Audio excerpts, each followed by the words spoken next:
Bismillahirrahmanirrahim. Assalamualaikum warahmatullahi wabarakatuh. Waalaikumsalam warahmatullahi wabarakatuh. Alhamdulillah wassalatu wassalamu ala nabiyyina wa sayyidina Muhammadin wa ala alihi wa sahbihi ajmain. Amma ba'd. Teman-teman di channel Sanggah Syubhat TV, ya. Hari ini kita kembali lagi dalam rangka ya bincang-bincang berfaedah dan juga ya ngopi-ngopi bersama Ustadz kita.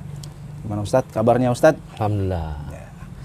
Saya langsung aja Ustadz. Kemarin tuh kita udah mungkin panjang lebar juga, cukup panjang kita ngomongin masalah madhab. Sekarang saya pengen ngomongin masalah akidah Ustadz. Mungkin yang dasar dulu. Jadi selama saya ngaji kitab tauhid dari awal gitu kan, kita dikenalkan oleh istilah tauhid itu menjadi tiga, ya kan? Nah, pembagian tauhid menjadi tiga itu rububiyah, uluhiyah, dan asma wa sifat itu apakah baru di apa istilahnya ya dikeluarkan belakangan ini atau sudah dari imam-imam awal, imam-imam salaf gitu? Gimana Ustaz? Bismillahirrahmanirrahim. Alhamdulillahi wassalatu wassalamu ala rasulillah amma ba'du. Mengenai pembagian tauhid menjadi 3, 4 atau seterusnya, artinya itu cuma metode aja ya. Kalau ditanya sejak kapan? Ya sejak zaman salaf ya, sejak zaman Imam Nu'man bin Sabit Abu Hanifah, diikuti oleh Abu Ja'far At-Tahawi dalam Aqidah At-Tahawiyah beliau mengisyaratkan bahwa ada pembagian itu. Cuman dulu para ulama beda-beda ya, ada yang mengatakan tauhid itu ada tauhid ma'rifah wal ilmi, tauhid tolab wal qasad, tauhid rububiyah, uluhiyah, bahkan ada yang kayak ulama Asy'ariyah membedakan antara tauhid uluhiyah dan tauhid ibadah. Tauhid asma sifat, tauhid rububiyah, Asy'ariyah juga menetapkan. Nah, yang kita kenal dengan tauhid rububiyah, uluhiyah, asma sifat. Bahkan ada yang juga mendefinisikan juga ada tauhid hakimiyah. Ya artinya itu cuma metode aja. Metode. Intinya kita itu dituntut oleh Allah Subhanahu wa taala untuk mentauhidkan Allah, mengesahkan Allah dalam rububiyahnya. Itu kita meyakini Allah yang mencipta, memberi rezeki, mengatur alam semesta, yang menghidupkan, mematikan. Ya, nggak ada selain Allah yang mencipta, yang memberi rezeki, yang menghidupkan, mematikan, mengatur alam semesta. Kita dituntut untuk itu. Namun nggak cukup, kita juga dituntut untuk mengesahkan Allah dalam uluhiyah dan ibadahnya. Kita hanya beribadah kepada Allah. Kita yakini nggak boleh memberikan ibadah pada selain Allah. Ini disepakati oleh semuanya. Yang berikutnya kita mesti mengesahkan Allah dalam nama-nama dan sifatnya. Bahwa sifat-sifat Allah Subhanahu wa taala yang Allah tetapkan di dalam Al-Qur'an maupun yang ditetapkan oleh Nabi SAW dalam hadis-hadis yang sahih, kita esahkan. Bahwasanya sifat-sifat tersebut tidak serupa dengan sifat makhluk. Walaupun namanya sama, hakikatnya berbeda. Kita tidak menolaknya, kita menerimanya. Kita tidak mentaktilnya, kita tidak memalingkan ke makna yang lainnya.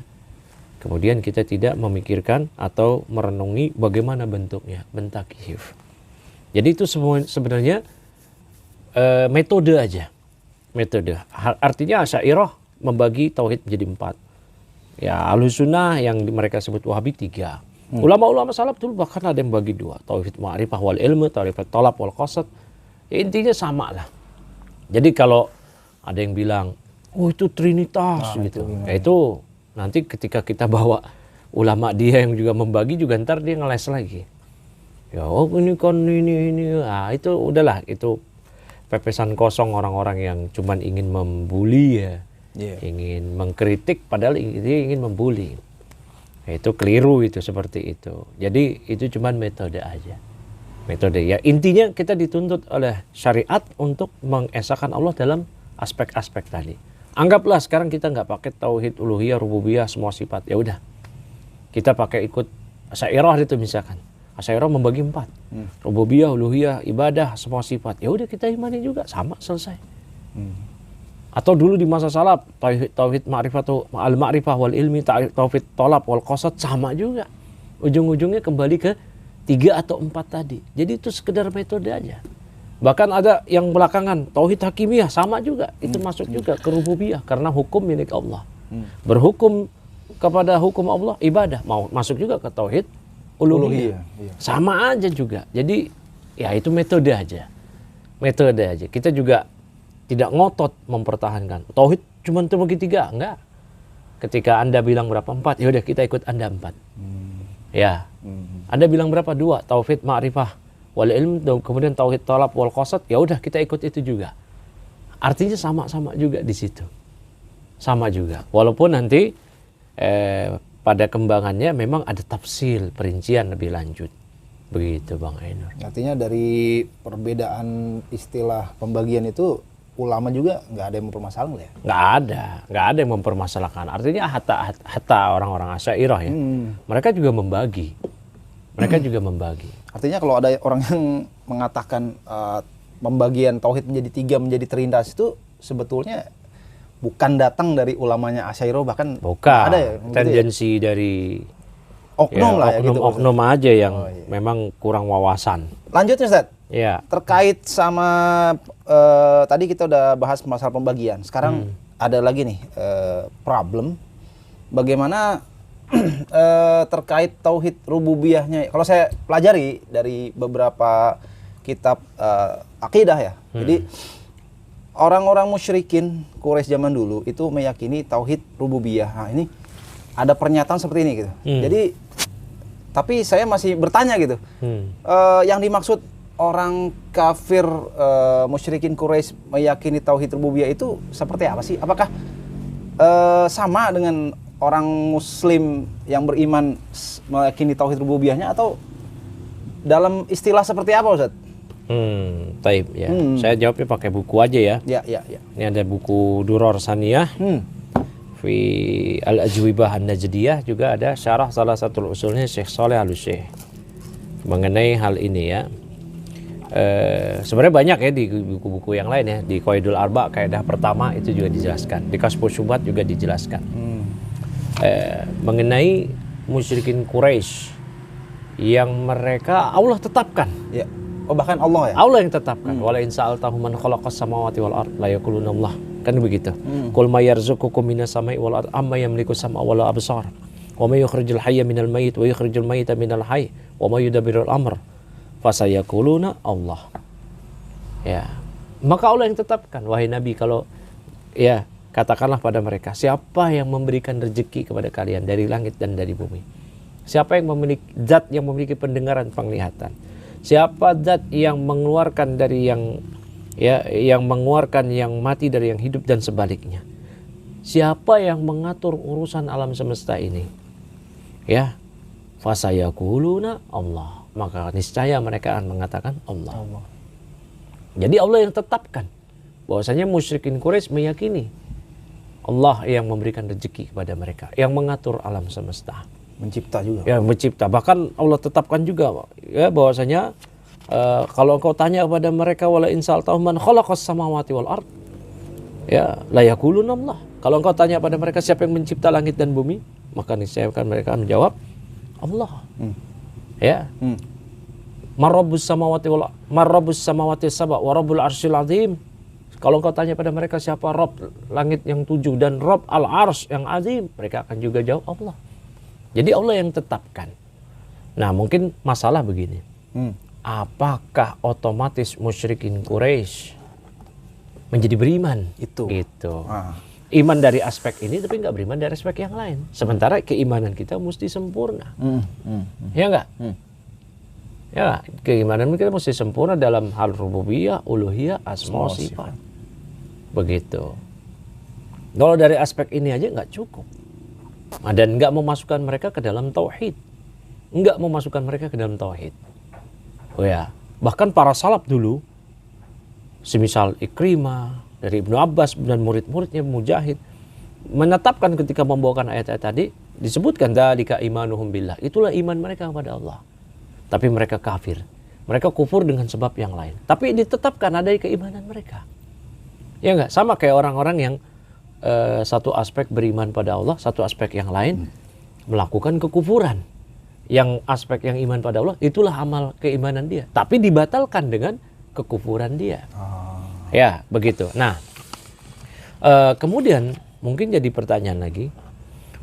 Allah sebutkan apa tujuannya Allah sebutkan keimanan mereka kepada aspek-aspek rububiyah tadi.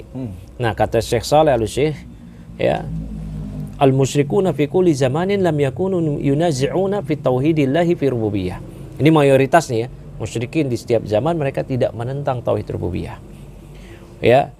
Walihada fassara al-ulama'u su'al al-qabr man rabbuka biman ma'buduka. Oleh karena itu para ulama mentafsirkan pertanyaan di kubur man rabbuka, yaitu dengan makna man ma'buduka, siapa sembahanmu. Jadi Rabb di sini bukan sekedar maknanya rububiyah. Karena kalau Rabb disebutkan secara itlak itu bisa bermakna rububiyah dan uluhiyah. Ya. Taib. Kenapa demikian? Qad su'ila Syekhul Islam Syekh Al-Imam Muhammad bin Abdul Wahhab anil farq baina rububiyyati wal uluhiyah. Fakana min jawabihi an qala hadhihi mas'alatun 'azimatun wa dhalika anna rububiyyata idza utliqat aw idza ufridat fa innahu yadkhulu fiha al-uluhiyyah. Li'anna ar-rububiyyata tastalzimu al-uluhiyyah. Ya. Wa tauhidur rububiyyati yastalzimu tauhidal ilahiyyah.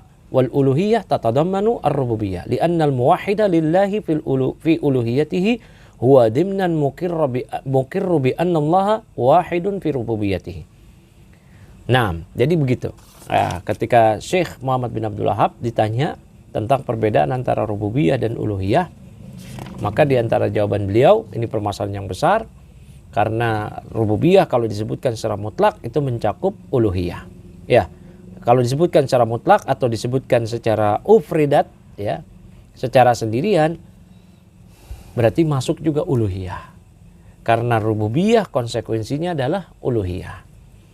Dan tauhid rububiyah konsekuensinya menuntut tauhid uluhiyah. Kalau sudah meyakini Allah yang mencipta, ya beribadahlah pada Allah. Kan makanya di ayat-ayat kan disebutkan lanjutannya. Qul afala ta'qilun. Qul afala tadakkarun. Nah, qul afala tattaqun. Kenapa kalian enggak bertakwa sama Allah? Udah kalian yakini Allah yang mencipta dan seterusnya. Ya, kemudian kata Syekh, dan uluhiyah juga mencakup rububiyah. Karena seorang yang mentauhidkan Allah dalam uluhiyah itu juga termasuk berarti dia menetapkan bahwasanya Allah yang Maha Esa dalam rububiyahnya. Nah, jadi di sini ketika Allah sebutkan yang demikian ini, Allah hendak meminta kepada musyrikin. Ini kata Syekh. Walihada tajidu fil Qur'an aktsarul ayati fiha ilzamul musyrikin bima aqarru bihi. Oleh karena itu Anda dapati di banyak ayat Al-Qur'an, ya, mengenai ayat-ayat penetapan musyrikin Quraisy akan tauhid rububiyah, itu justru ada ilzam, pengharusan dari Allah terhadap musyrikin dari apa yang telah mereka tetapkan terkait rububiyah. Ayo beriman pada uluhiyah.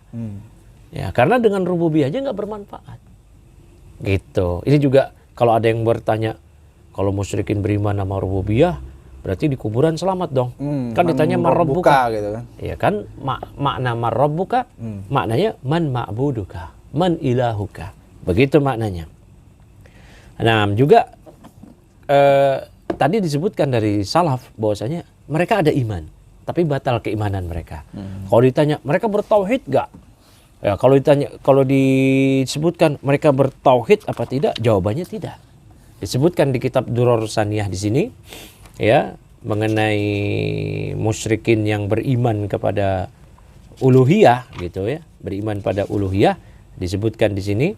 Disebutkan wa'lam anna tauhidahu wa ifradullahi subhanahu wa ta'ala bil ibadah dan seterusnya, ya, sampai disebutkan ayat-ayat tadi fa ida aradta dalil, kalau Anda ingin dalil ala anna haulal musyrikin alladzina qatalahum Rasulullah SAW yashhadu bihada, bahwasanya musyrikin yang diperangi oleh Rasulullah SAW mereka juga mempersaksikan akan tauhid, sebagian tauhid rububiyah tadi, mereka meyakini Allah yang memberi rezeki dan seterusnya. Faqra qaulahu ta'ala, bacalah firman Allah Ta'ala, qul may yarzuqukum minas sama'i wal ard, dan seterusnya tadi ayat-ayat ini sampai dikatakan wa ghairu dzalik, dan seterusnya dari ayat-ayat yang menetapkan bahwasanya mereka meyakini ini, kata disebutkan di sini di halaman 68 jilid 1, wa annahu lam yudkhilhum fit tauhid alladzi da'ahum ilaihi Rasulullah sallallahu alaihi wasallam. Namun hal ini tidak memasukkan mereka ke dalam tauhid. Tauhid yang artinya keimanan yang sempurna. keimanan yang utuh, yang terbebas dari kesyirikan, yang sudah masuk ke dalam lingkup Islam. Ini tidak memasukkan mereka ke tauhid, yang tauhid inilah yang didakwahkan, yang didakwakan oleh Rasulullah SAW kepada mereka. Ya, jadi kalau ditanya apakah musyrikin Quraisy ya beriman kepada tauhid rububiyah, iya, tapi nggak memasukkan mereka ke Islam. Ya, beriman. Apakah mereka dianggap bertauhid? Ya, rinci dulu tauhid apa? Tauhid yang menyebabkan masuk Islam? Enggak. Kalau tauhid dari satu aspek itu aja nggak berguna itu, cuman mengimani itu aja.